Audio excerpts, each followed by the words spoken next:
Hey everyone, Dean from Independent Land Rover Specialists. Today, I thought it'd be helpful for all of you if we did a little walk around of this Defender 90, specifically as kind of a pre-purchase inspection, what you would typically look at if my dog didn't get in the film.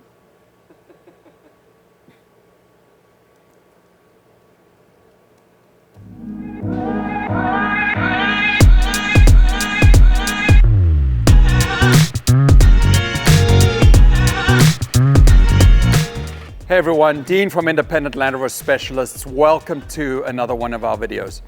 Today, I thought it'd be helpful if we did kind of a little pre-purchase inspection on this Defender 90. So if you're in the market for a Defender, thinking of buying a Defender, maybe you're not in an area where there's an independent shop or anywhere that you could take the Defender to be looked at. I thought we'd go through some of the key points when looking at that you could educate yourself before making the investment. So a prime example of a good Defender that would be on the market currently, this little Defender 90, beautiful car, checks a lot of boxes, great British racing green paint, tan interior, white wheels, looks fantastic. So the problem is these run the gamut from $10,000 to over $100,000 online. So if you're a buyer looking for one of these, what should you pay? What should you look for? So number one, most important thing before you spend any of your money buying a used Defender or any used vehicle for that matter, is really think about what you're going to be using the vehicle for.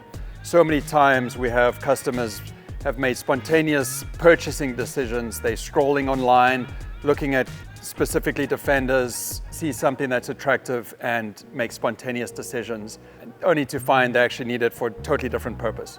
So understanding what those needs are up front will save you a lot of headache down the line. Secondly, budget. Really understanding what you're willing to spend on this vehicle, not just now, but long term. Do you want to pay more now, cry more now, and save on repairs? Or pay less now and have it be a long-term project that you're going to spend over time on.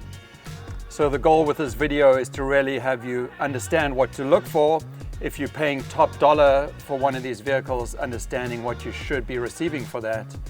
So on the other end, if you're paying very little for the car on the lower end, what things you should be looking for, like rust, mechanical things that you can budget in over time for your project.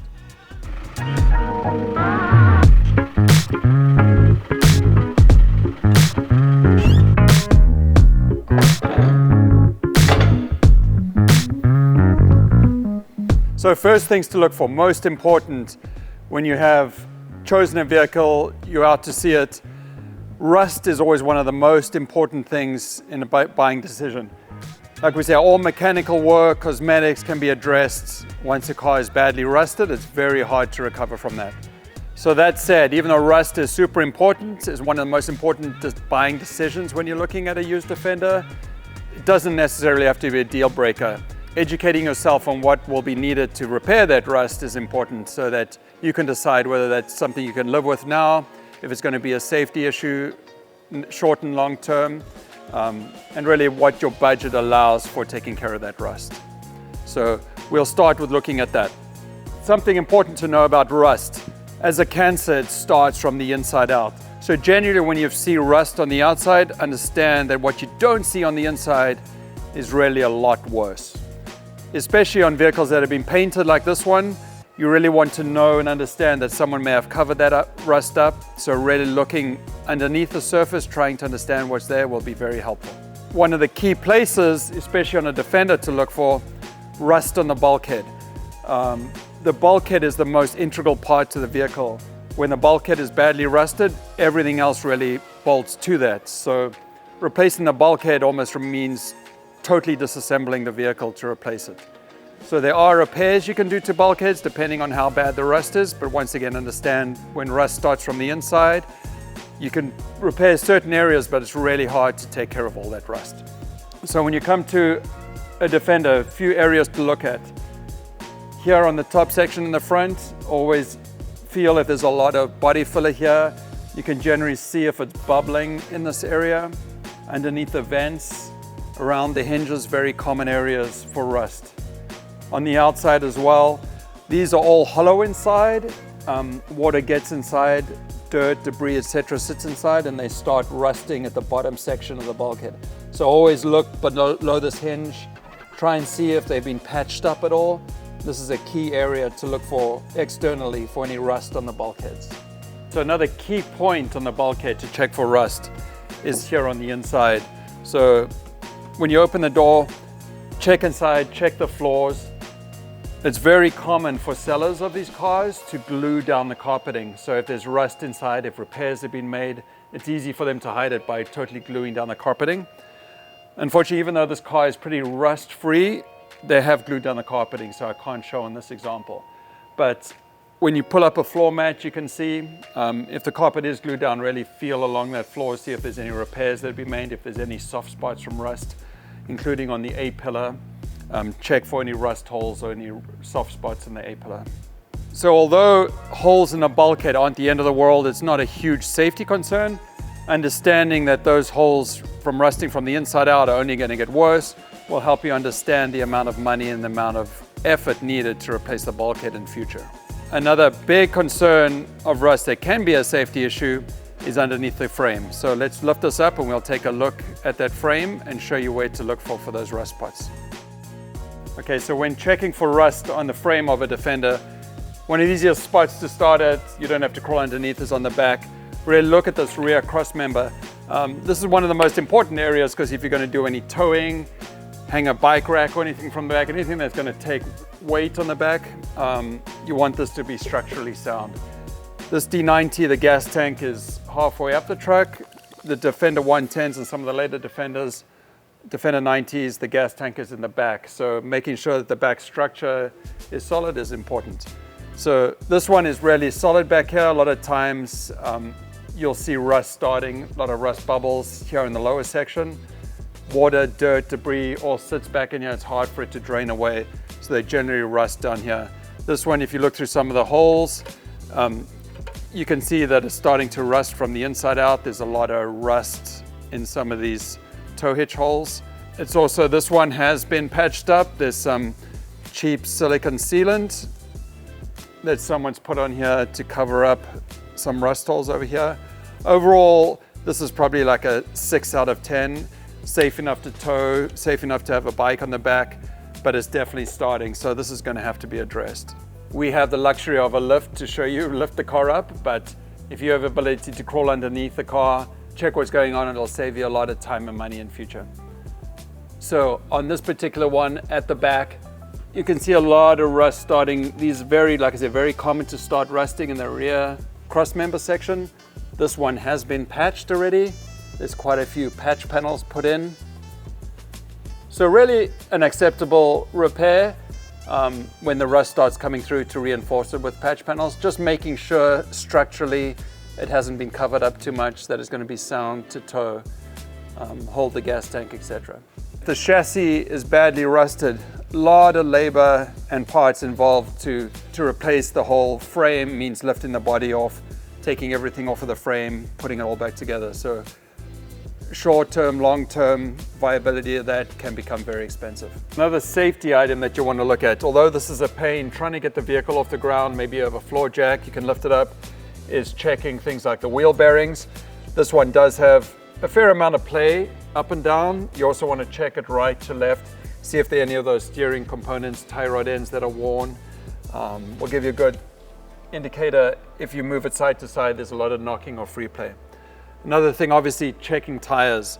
Any bad dry rotting through the sidewall, checking the tread to make sure there's enough tread. Normally these have a date stamp on the side, so there's the Department of Transportation, they'll say DOT with a code, we'll show you that now. Always checking the date code. It's recommended every 10 years. Obviously, some tires get replaced sooner than that, some later. It all depends on a lot of the dry rotting, but as a guide, every 10 years they should be replaced.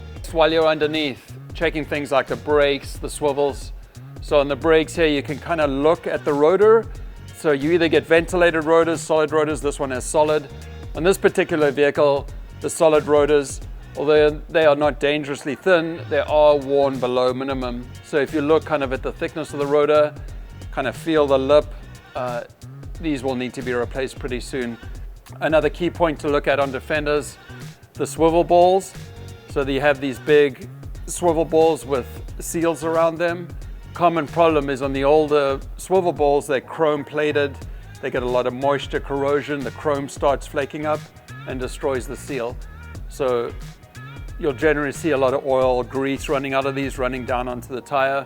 So looking underneath here, it is a pretty costly repair to replace because you have to basically split it from here outwards. And that is something that will fail the safety inspection in most states because the grease and oil can get onto the brakes. Another key point to look for is leaks. Coolant leaks to us are always the most important. Oil leaks generally, as long as they're not bigger than the size of a quarter, they're okay. Transfer case, engine, all the way around the engine, if you see any green or the vehicles that have orange coolant, that's definitely a red flag. So making sure coolant issues are addressed first. Obviously, running out of coolant, overheating can destroy an engine a lot quicker than oil. When it comes to oil leaks, making sure the severity of it, you see where it's coming from. If it's pouring oil out, if there's anything bigger than a quarter, any areas that you think have just been cleaned off and left, gives you some negotiating power or something you'd walk away from if it's too big a leak. So while you're underneath looking for leaks, make sure you check all like the brake lines, brake hoses. Obviously you don't want any fluid leaking from any of those safety concerns. Also check shock absorbers. You'll feel this on your initial test drive if everything feels unstable, if there's any loud knocking or anything. But while you're underneath, you can definitely look at the shock absorbers, springs, make sure nothing's leaking, there's not a lot of rust on them, no bushings that are torn. Suspension. So on this one, suspension rubbers. This particular model looks like the original suspension rubbers that came on it in the early 90s. So they're all cracked. So the rear end of this Defender is probably swaying a lot. So looking at all the suspension bushings and all the arms is key, and you'll obviously feel that when you're driving it, how it's behaving. Obviously open the hood of your Defender and there's a couple of points that you can look at underneath. Firstly, checking fluid levels. Like they say on the Land Rover, if there's no oil underneath it, there's no oil in it. So making sure the dipstick has oil on it. You can also check the condition of the oil. This one is nice and clean. Obviously if it's very dirty, nasty, should be a red flag that the maintenance hasn't been taken care of. So another key point, checking the condition inside the engine. Take off the oil cap, have a look inside and see if there's any contamination, any liquidy, chocolatey, milky substance. Indicates any coolant, any water getting inside the engine. Obviously look for any big oil leaks around the valve cover, cylinder head, any oil or coolant leaks. Another key point to look for, especially on a Defender, is early hoses have date stamp on it. This is a 1997 model. It actually has a 1997 date stamp here on the hose. So although it's not leaking, a hose that's now 30 years old, clear sign it needs to be replaced.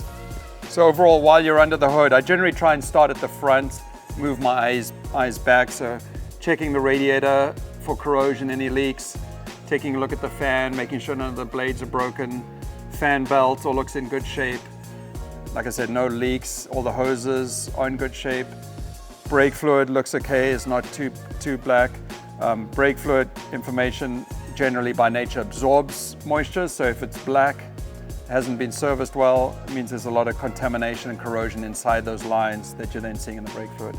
Check the clutch fluid, the level, make sure once again it's also not really black in nature. And overall just giving a good look around the engine bay. Corrosion, the wiring all looks original and intact, there's no bare wires hanging out. So generally if it's looking pretty original and tidy, means it's been taken care of. A lot of times you'll open a hood and see a lot of things that just don't seem right. There's a lot of hoses that don't look original, wiring that doesn't look original. You don't want a lot of hands that have been inside the engine bay modifying things. So this one is really tidy, really original. Even though it has some older hoses on it, you can see it's been well maintained. So a thumbs up underneath this hood. All right, so now I'm going to show you what to look for on a test drive. The key point when you're about to buy a car is taking it for a good test drive. Now when you drive, don't just drive and chit chat, really be focused on listening to the car, listening to noises. Find a route where you're going to go over a lot of little bumps and then try and get it up to speed. You want to be checking for steering play, any abnormal noises from the suspension, making sure the brakes feel good. Obviously all logical things, but paying attention to all of those on the test drive. It's always key to do the test drive first and then come back and inspect the car. So if you hear a noise, you can go underneath, see what that noise could be, pop the hood, see if there's something that you hear that could be indicative underneath the hood. So while you're driving, take a look at all the gauges, making sure the temperature is staying normal, obviously, making sure there's no strange warning lights coming on, oil light, battery light. Every time you accelerate, looking back in your rearview mirror, making sure there's no big plumes of smoke. I try and go into a parking lot like I'm here and going over some speed bumps. It's good to kind of take the car in some tight turns. So finding somewhere you can do a couple of full lock turns just to feel the steering, making sure all the joints and everything are nice and tight. After you've driven it around a little bit, around parking lots, feeling for bumps, try and get it out on the open road, ideally out onto an interstate, somewhere where you can get it over like 40, 50 miles an hour. Make sure it feels nice and stable, not too much wood noise. Make sure there's not too much vibration in the steering wheel. So on these inspections that you're doing, there's obviously so much we could be looking for. But paying attention to the things that are going to cost the most amount of money, going to be safety issues, will set you up for good negotiating power. And knowing that you've bought a vehicle that you're not going to dump a lot of money into right away. And they're also going to meet your expectations, both short and long term. Well, once again, thank you for watching another one of our videos. I hope you guys found this informative. If you are in the market for buying a Defender and are local to us here in the DC area, please bring it in. Send us some of the links. We'd love to help you on your buying decisions. Until our next video, check us out on all of our other social media platforms, on Instagram, TikTok, Facebook, and we will see you on the next video.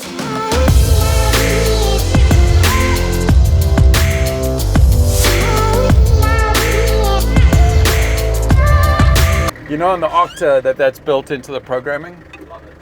Did you hear that? It's designed to have all the wheels come off the ground, and then once it senses that, it adjusts the suspension anticipating landing.